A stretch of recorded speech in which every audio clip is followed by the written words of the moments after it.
King George III issued the Royal Proclamation of 1763 to appease Native Americans by limiting the westward expansion of American colonists. The proclamation triggered universal hatred of the British and the colonies. The proclamation prohibited settlement west of the Appalachian Mountains. The territory, denoted by the proclamation line, was considered indigenous territory. Native Americans were left angry and anxious after the French and Indian War, when Britain took over all of eastern North America from France.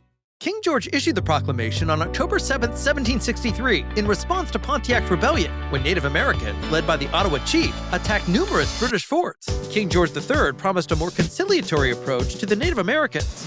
Many colonists, including myself, ignored the proclamation and continued to buy land and resettle in the Western territories. Proclamation did unite all the colonies and help create an American identity.